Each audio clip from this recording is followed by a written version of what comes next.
Yeah, it's nice. The first three meets that we actually have a race for the middle school, the 3K, it's like 1.86 miles.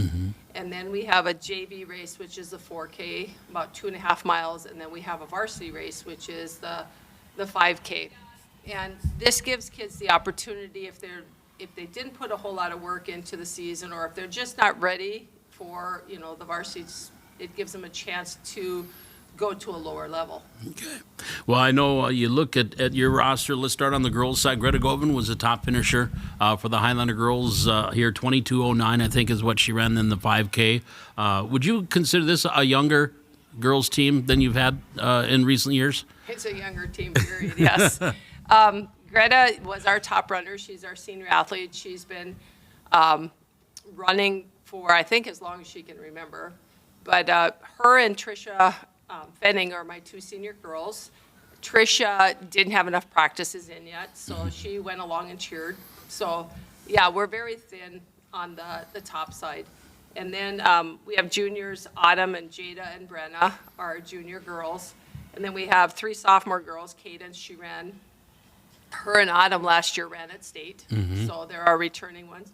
And then Marissa Hoffarth and Nora Woolert. And then to round up the varsity, or I shouldn't say the varsity, the high school, Right. is Claire and Gabby, Claire Hass and Gabby Wadeson. Okay. And then we have 6 junior high girls. Okay. We have a good turnout on both sides of the junior high. So we're very young, but then we have a mixture of kids that are experienced. So it's kind of a good combination because the young ones can learn from the older ones. Right. And you look on the boys' side, you may be young but experienced. You got a lot of runners that have been with you now for a couple, 2-3 years. Right. We have one senior boy, Rafael Rivera. It's kind of weird because we have no junior boys or no freshman boys. Okay, and then so we have 3 sophomores. So in the high school, we have 4 boys that are running. But in junior high, we have 10. So we have 8 8th graders and 4 7th graders. So, if they stick with it, and, it's not a sport for everybody, but those that I believe come out and try it, they really enjoy it. I know Jack Sorby was the top runner for the boys, kind of middle of the pack. I think it was 169, 170 runners in that 5K, and he was kind of middle of the pack there. Is he one that you think is going to be one of your top runners this year? Yeah, Jack's come a long ways. He's put in his time. If you see him running a lot during the summer, he enjoys the sport. He is really, really enjoys it. But as boys get older, they just get more mature and stronger. Yeah. That doesn't happen with the girls all the time, but he's only a sophomore. And so he's got a couple years ahead of him. But he has come out really strong, and he put in the weight room time and everything this summer, so he looks pretty good. Yeah. And I know, was it last year, Simon Trapp was one of the few 7th graders that was running 5K in the state. And so you have him back now as an 8th grader with a year under his belt. Right. Along with Jack and Simon, those two, Elijah Drummond is my other one, those 3 were part of the group that ran at state last year. So they come in with some experience. Just like I said with Jack, Elijah has really matured into a really pretty good runner. They started out pretty strong, and they'll only get stronger as they become juniors and seniors also. Because if you kind of look at the list, you'll probably see with the boys especially, it's top-heavy with seniors, juniors, because they've matured into those roles. And you talked about Rafael Rivera, Adrian Rivera, his brother. He had a pretty good first time out. Yes, absolutely. He's going to be fun to watch. He did other things before. This is his first year out, and he was out for track and did distance and track and thought it was kind of fun. And then he ran the road race this summer, and he thought, now that was kind of fun. So, he's joined. He's good friends with the other 2 that are sophomores. And so we have right now 15 athletes that have never run in the program before. So it's going to be fun to see how they mature and how they adjust to everything. And when we get a chance to talk in October, when we're talking closer to the state, how they have improved times too, because that's something too you really not harp on, but let's improve times. Let's not worry about where you finish, how you finish, just improving your times. We kind of had that talk the other day about numbers. It's not always a numbers game because as you go out, with Jamestown, if you're running the 3K and the 4K, it's pretty flat. Okay. If you run the 5K, you've got a pretty wicked hill up and down and so forth. And then we go to Wahpeton tomorrow, Breckenridge, and that's totally flat. Right. So, it's not so much about the numbers. And then again, at Jamestown, it was close to 90 degrees. Wahpeton, I'm hoping it's right around the 75 mark. Right. And so, all those external factors will factor in. So my biggest thing I always tell them is, as long as you have worked your hardest, done your best, never give up, all those things, you have just won that race. Because out of 169 runners, one person wins. Yeah. And the rest are looking at and how they're improving and stuff like that. You might not see it in the numbers, but the way you feel or something like that. So numbers don't always tell the story, even though a lot of people like to look at those numbers. There's a lot of factors that go into that. When you go to Breck tomorrow and at the Bois de Sioux golf course, are you taking the same group of kids that went to Jamestown or Oh, yeah. Yep. The only difference is instead of Greta running all by herself in the 5K, we will have 5 girls running in the 5K. We have, let me see if I can remember. We'll have Greta, Tricia, and then we'll have Autumn, Brenna, Cadence. Is that 5? Yeah. Yep. Count at 5. There you go. And then like with the the 4K, we'll fill for the girls. We'll fill all the teams. Mm-hmm. So it's kind of fun to see your team score also. And then in the boys, we'll have Elijah, Jack, Simon, and then Adrian is going to run the 5K for the first time tomorrow. Okay. And he runs with those kids all the time too, so it's nothing out of the norm. Sophomore, freshman? I'm trying to remember. Adrian? Adrian, yeah. He's a sophomore. He is a sophomore. Yep, I have 3 sophomores. So and Raphael's the senior. Yep. The season just getting started, and it's always fun when the new season begins. And seeing what they did during the summer. Is that something you talk to the kids of what they did maybe during the summer? Yeah. In May, I usually give them a program that they can follow, but it's up to them if they want to. It's Right. I can't force it. And a lot of kids, they did it. They would do a lot of it. What's new is, I don't really expect that out of the incoming 7th graders. They don't know the program. They don't, if they've never run before, it's kind of hard to, all of a sudden go out and run all by yourself, because that first couple weeks is painful. Mm-hmm. It's just not fun. Yeah. And then, so a couple weeks before practice actually started, we had camp. So it was kind of fun. Almost all those 7th and 8th graders, that's 16 of them, almost all showed up for camp. So they got a taste of it, and it's a lot more fun when you're together as a team. Mm-hmm. I personally like to run by myself, but not many kids like to run by themselves. They like that group. They like to be in a pack. It's somebody to compare yourself, not verbally, but just in your head, or somebody that maybe you're going to run with that keeps you going. Because a lot of times that's what will happen is they'll pair up a lot of times, and they keep each other going and keep pushing. Cool. All right. Well, Deb, again, I appreciate chatting with you as usual. We look forward to talking throughout another season of Highlander Cross Country here on the show. So thanks again for joining us. Thank you. Coach Deb Bilkey joining us from the Valley City Highlander Cross Country. Back with more Coach's Corner here from the Hack on the Highlander Activity Network.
And back here on Coach's Corner on the Highlander Activity Network, and moving into volleyball. The volleyball season will be getting started here. I think in earnest next week is when the first matches will be getting started. So it's practice, practice, practice. And we're joined by Cynthia Clabo, the head coach of the Highlander volleyball team. How you doing? Great, thank you. Thank you for having me. Well, I appreciate you joining us. First year, but of course not new to Highlander volleyball. Right.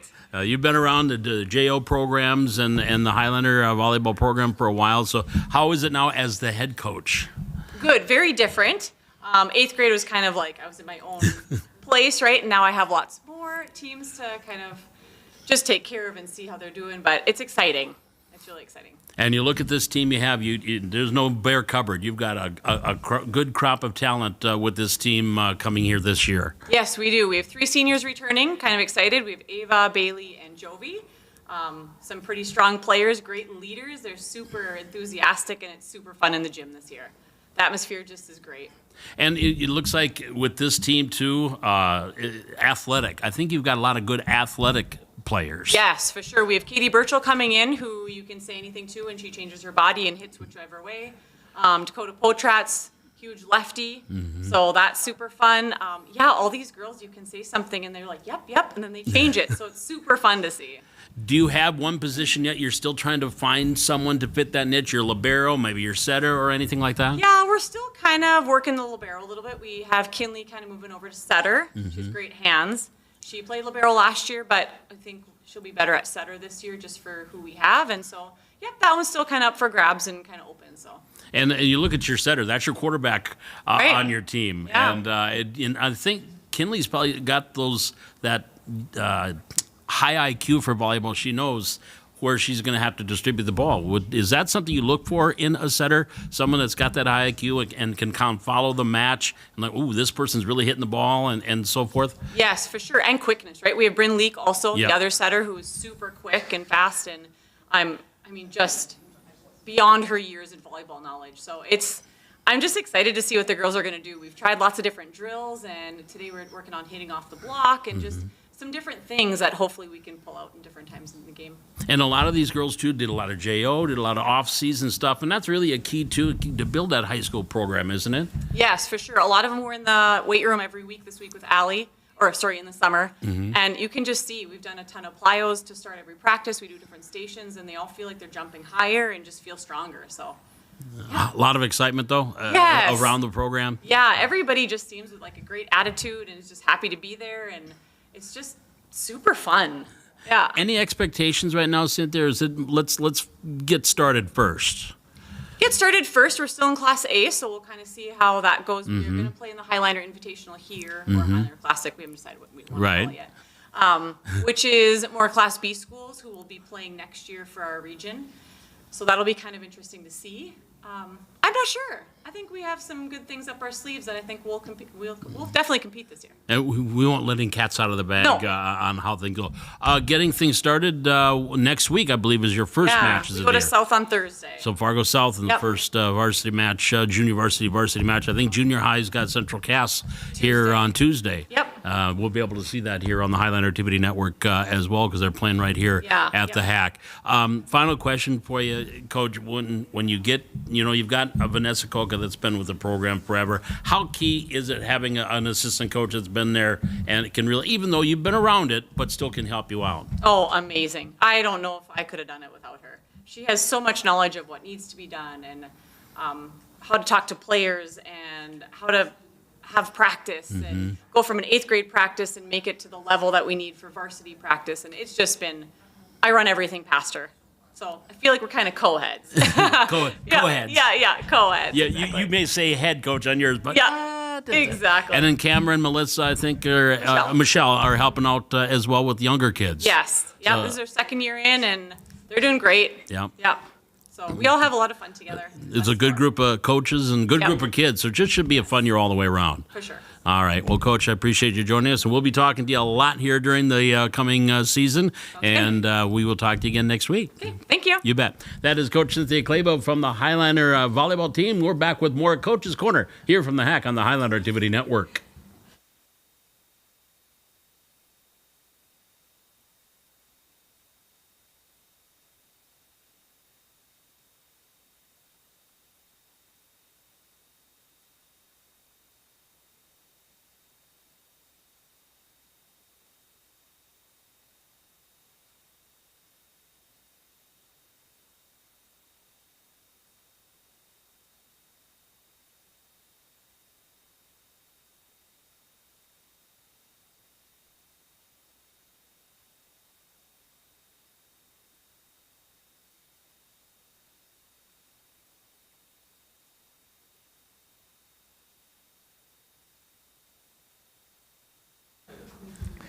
Back here on Coach's Corner here on the Highlander Activity Network, and the Highlander football team will be getting things started here Friday night, and they will be on the road taking on the Lisbon Broncos, and Coach Travis Engen joining us. Coach, how you doing? I'm doing well. How about you? Well, you know what? I'm just glad we're getting things going. Yeah, it's nice. Yeah, we've started practice. We started on the 8th of August, and we were getting to that stage where we needed to hit somebody else. And playing against Jamestown was a good scrimmage for us on last Saturday.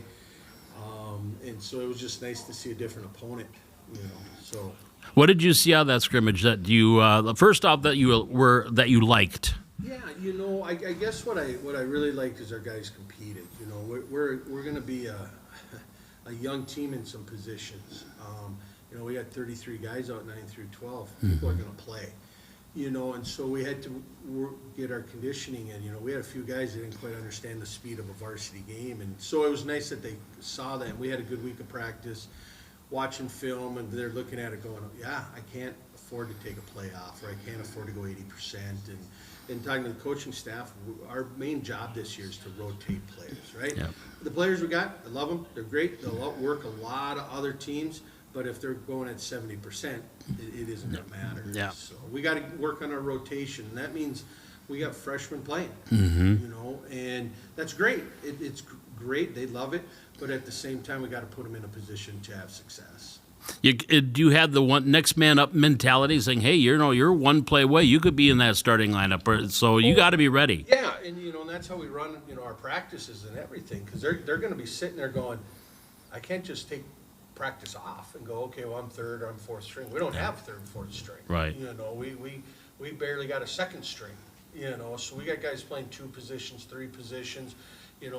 Parker Ammons just had a tremendous fall camp. I mean, this guy, we got him at safety, we got him at will, we got him at Sam, I got him at tight end, I got him at X, and I got him at Z. And that's a ton of positions to learn. And he takes it with a grain of salt, and he's ready to go, and he's going to play so much that he's going to be tired after the game on Friday.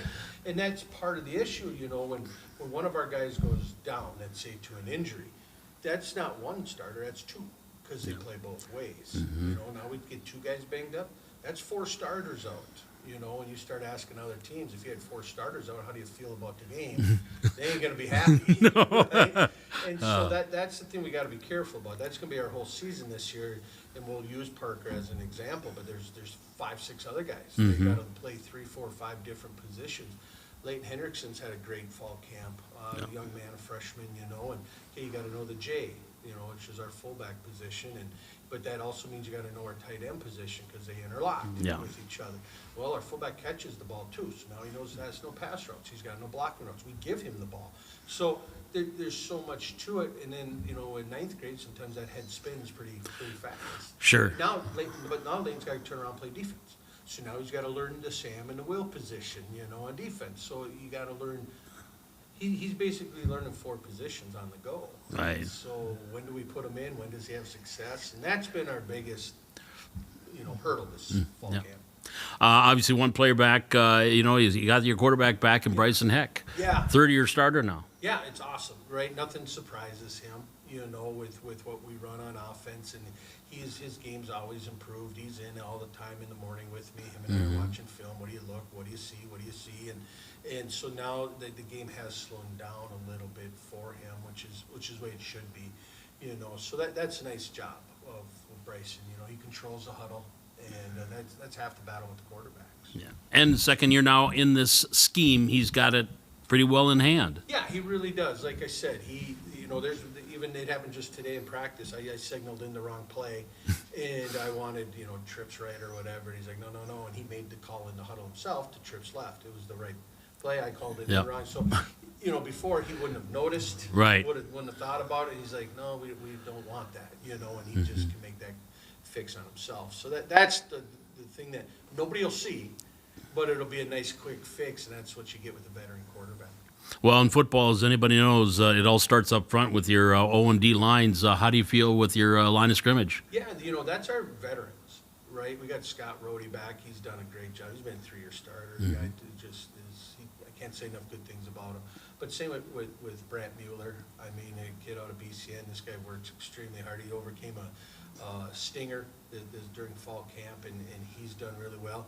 Owen Hunt, he's a young freshman. He's learning the speed of the game. It's a little different than what he's used to. And then there's some learning curves there, but Trey McPartland, Jack Dieterle's in that mix. So, I mean, Ryer Muskie, these guys are going to make us go, both offensively and then defense. And then that's the thing. We flip them around, right? Now they're playing D-line. And that goes back to that conversation we just had. They got to, okay, here we go. Now, great, you went 100% on offense. Now I need you at 100% on defense. We got to get a rotation in. And that will be the heart of how we do things. Jackson Greshik, another young man, a junior, he's had a really good camp. It's been fun to see him grow and everything. And he's going to get good playing time because I got to get kids to rest. We talk about stealing a few plays here and there so they can breathe, and what we got to be careful on is they hustle off. Right. Okay, so they hustle off, get one play off, well, they hustle back on. All we did was make them run a wind sprint.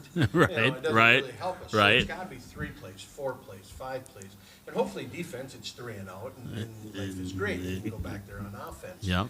But that's the stuff we got to be real careful about. And so that's what I've been, working with my coaching staff. We got to rotate. And then the biggest thing we got to do is make sure when I rotate the D-line, my linebackers ain't rotating too. I can't have we'll say a JV team out there. Right, yep. Give kids breathers. So that's going to be our biggest hurdle this year. You've got a lot of athletes too on this roster, guys that are because they play multi-sports, and so they're athletes. They're in good shape. They've hit the weight room. I saw a lot of these boys during the summer. Like, yeah, you know what a weight is. How key is that to get into that conditioning program and that strength and conditioning program and really take it to heart? Yeah, it's always important. Football, along with any other sport, you got to be strong. And it doesn't matter if you're the wide receiver or the starting center. You got to be a thick person out there. And so, the weight room's always important. Bigger thing is getting them in football shape, right? It's 5-6 seconds, go real hard. 30 seconds off, so to speak, right? 5-6 seconds, go real hard. And that's probably the biggest thing that I'm trying to teach these guys is that you can steal your rest. I don't need to call timeout. And that's what some of these young guys are figuring out. And, in that scrimmage, we didn't have the 40-second clock, and I said, okay, we'll let them rest, but they got to figure that part out. And so, the last couple of weeks in practice, when we run our offensive plays, 40-second clock started, let's go, and then you get back, hurry up and wait, right? Yeah, it's almost an old military thing. Just hurry up and wait, but now you can rest, and then you can wait for the play to be called in, and the faster you get back to that huddle, you can steal 30 seconds. Okay. Yeah. 30 seconds is a great rest time. Yeah. And if we can build that up we were talking with the coach, I was talking with a few other coaches today, that's our conditioning. 5 seconds really hard, rest for 30, and that's what they got to get to. And they're getting that. But it ain't going to happen till that first game. Right. We're going to be all excited. And, that's the thing. We got Lisbon this week, and Lisbon's played. They won. Their first game jitters are out. Yep. They're used to at least a game speed mentality. We're not. We had a scrimmage, and that helped. But that's probably something we got to overcome. We're at Lisbon, and we got first game mentality. And there's going to be a few mistakes here and there, I would assume. But hopefully it's not from lack of effort. Right. What do you know about Lisbon? What did you see in the film that you get ready for? They are big up front. Yeah. Right? I worked the line of scrimmage camp this summer at Valley City State, and I said, I'll take 2 of them. Right now with me, and as I said it, so did Coach Horner. Yeah. We're going after them, right? So they got some horses up front. So our boys are going to be in for a fight. There's no doubt. And Lisbon's used to that, right? Lisbon's used to fighting for a playoff spot every year. They go to playoffs every year. They're used to winning. They're used to being in games, So their mentality is, doesn't matter what quarter it is, doesn't matter who the opponent is, we're going hard. And you watch on film, that's one thing I noticed. They're big up front. Yeah. They really are. And they're fast, they'll move. And so if we don't move our feet, we're going to be in for a little bit of trouble here. So we got to get after them. One final question. One new thing, if you will call it new, West Region this year is where they put Valley City. Now, granted, we've played the St. Mary's, we've played the Watford cities before. Does that obviously doesn't change anything? You still got to play your schedule regardless of what region you're in. Yeah, all that is for playoffs. They'll take the top 4 out of the West, top 4 out of the East, and one will play 4 and 2 will play 3. and everything. So yeah, there might be people out there that go, okay, your first 4 games don't mean anything. Well, it sets the pace quickly, and what are we good at, what aren't we good at, and yeah, I mean, you look at Jamestown's Jamestown, right? They're always there. Dickinson's just, they got 80-some guys out there on the field, right? And when they go, they're 2 platoon plus deep, and so they're always, they're extremely tough. And then, of course, St. Mary, there's St. Mary. And you got Minot North in the mix with Watford City. Yep. Watford City's got a brand new coach. Yep. You wait till you see them. They got a new offense, and it's the same old Beulah offense, if you remember that. So it's a little different. It's a little trickery and stuff like that. Yeah.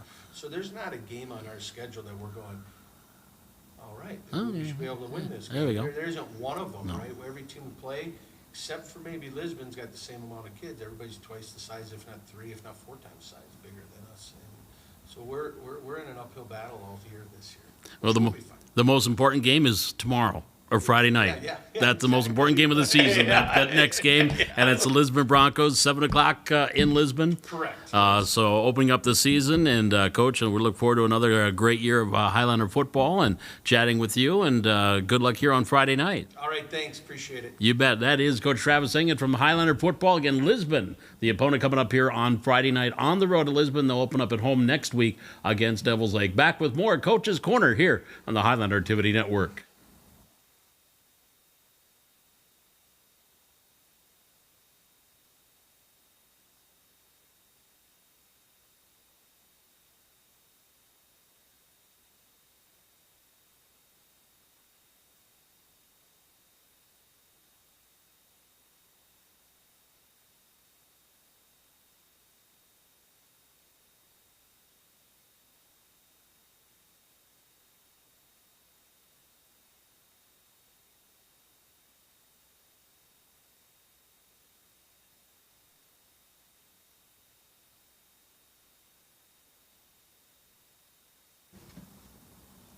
Back here on Coach's Corner and the Highlander Activity Network, week 1 on our 4th season of Coach's Corner here from the Hack. And now boys tennis off and running. They've had a kind of a scrimmage, if you will, and now a 1 match under their belt. Coach Matt Nielsen joined us. How you doing, Coach? Doing well. Thanks for having me. Yeah, welcome. I wouldn't call it a scrimmage. The quad at North, that really wasn't a scrimmage, was it? So on Friday we did what's called the Ron Robin Quad, and I was the originator of that quad. Okay.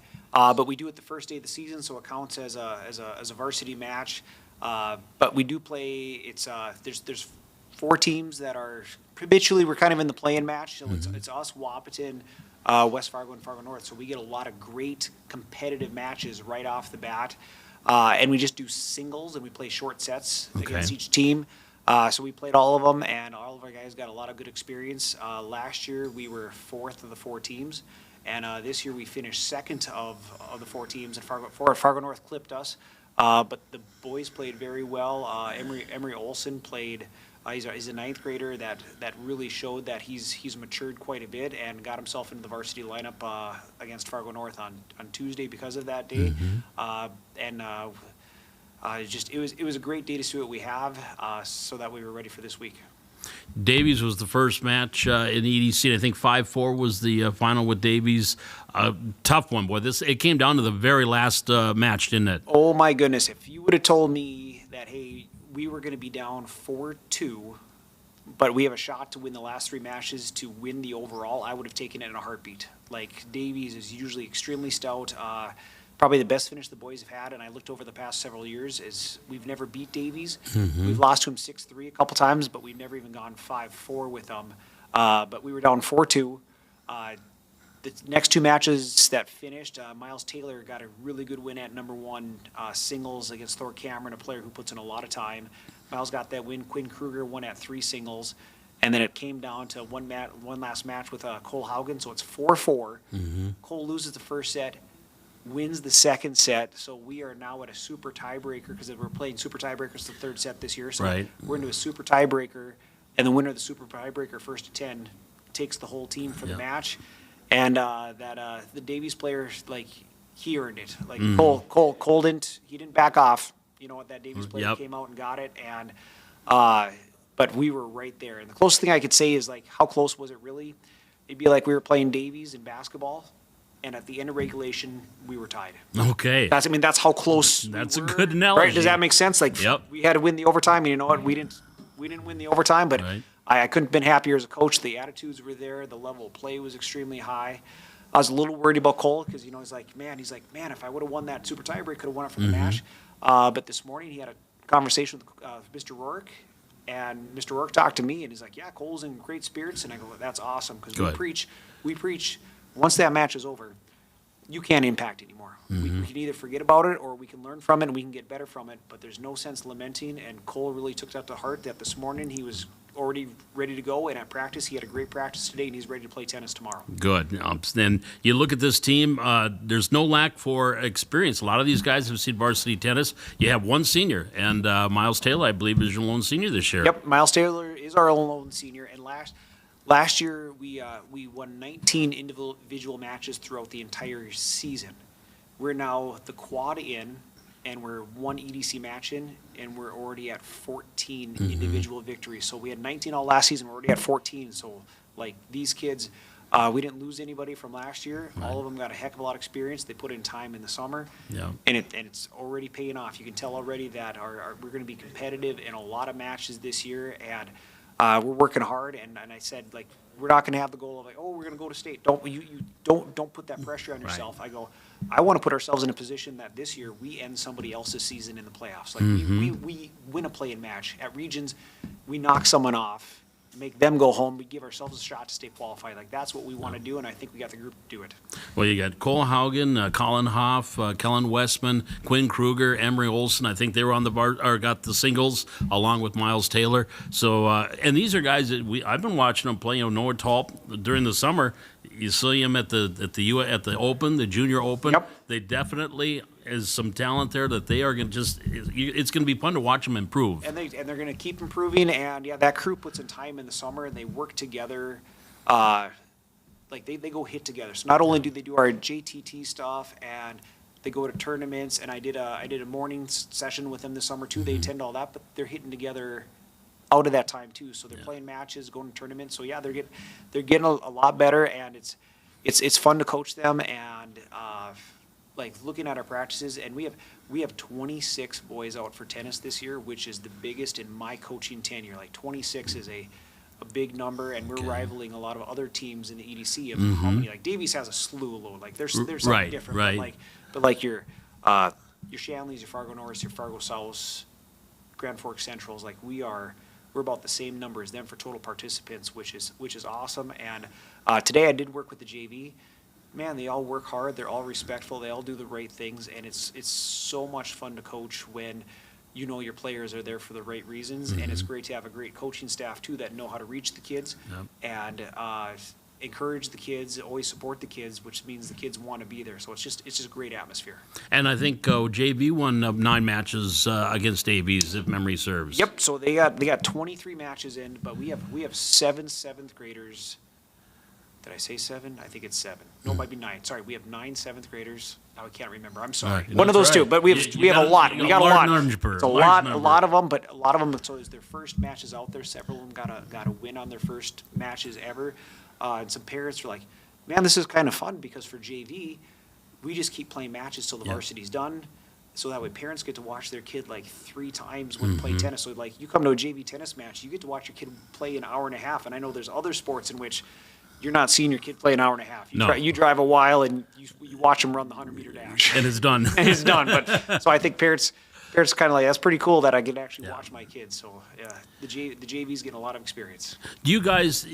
I'm assuming you don't set goals, do you? Or is there any kind of goals or expectations you set at the beginning of the year? So I went to a coaches convention in 2013. Okay. That was about goal setting, and I did that with my girls' tennis team.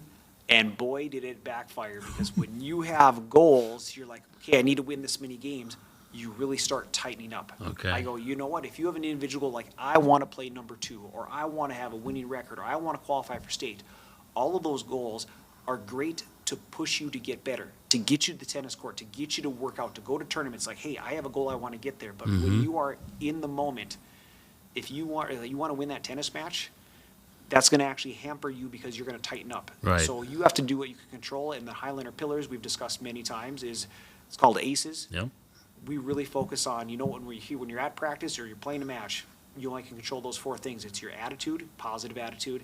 It's communication with yourself, with your partners, with the coaches, with your family. Like, you're going to communicate very well. You're going to have 100% effort for E.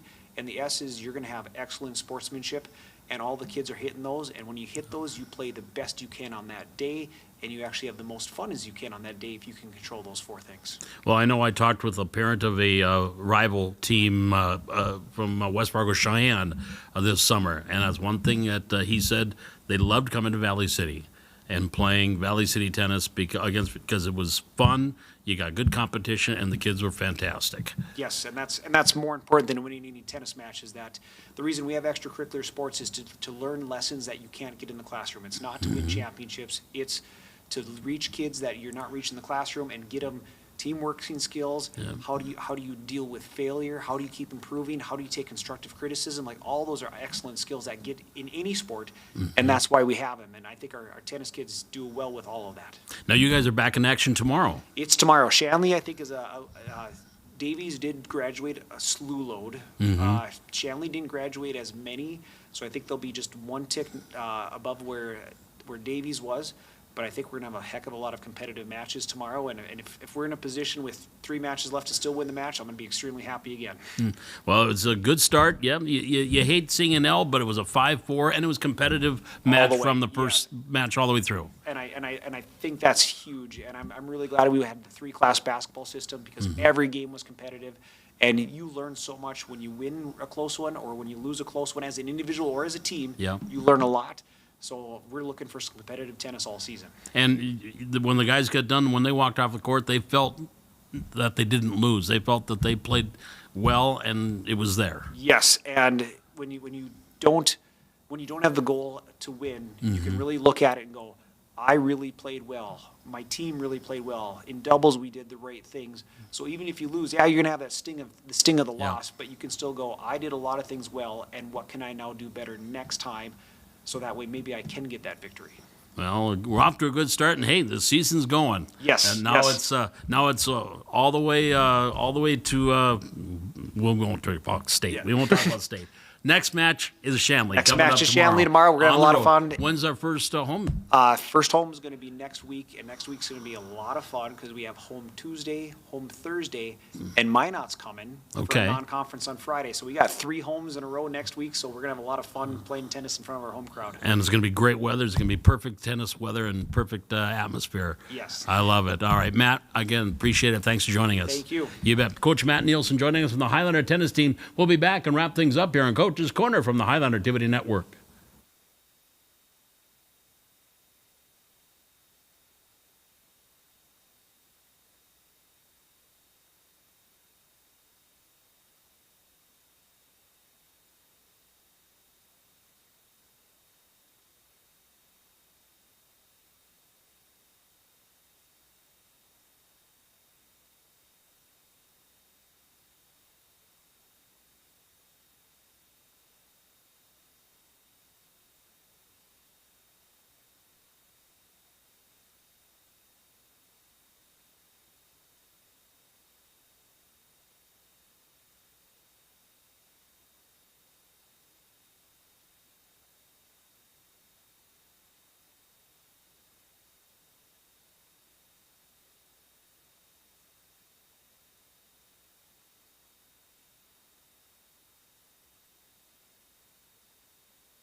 Back here on the Highlander Activity Network, wrapping up our season premiere of Coach's Corner. And again, our 4th season here on the Highlander Activity Network here at the Hack with Coach's Corner. And again, the upcoming events for Valley City. We will have next week, the day after Labor Day, we've got volleyball with junior high volleyball against Central Cass, and that will be here at the Hack. And then the first football game of the season on September 6th. Devils Lake will come to Hannah Field. That'll be a 7 o'clock kickoff, and we'll have that for you here on the Highlander Activity Network. As far as volleyball, I think not until the 14th of September when we have the Highlander Classic here at the Hack that we'll be seeing Highlander volleyball on the Highlander Activity Network. But again, to find us, you just go to YouTube and you search Valley City Highlander Activities, and we have a list of all of our upcoming events, archived past events, and Coach's Corner and so forth. So that is the place to find out what is going to be on the Highlander Activity Network, and check it out again on YouTube. Just search Valley City Highlander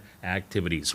Again, my thanks to producer and cameraman tonight, Brian Krewald. Of course, our coaches joined us tonight, Deb Bilkey, Cynthia Claiborne, Matt Nielsen, and Travis Angen. And you, our viewers, join us each and every week for Coach's Corner, number one of our season-long show here on the Highlander Activity Network with Coach's Corner. We'll be back again next week here at the Hack on the Highlander Activity Network.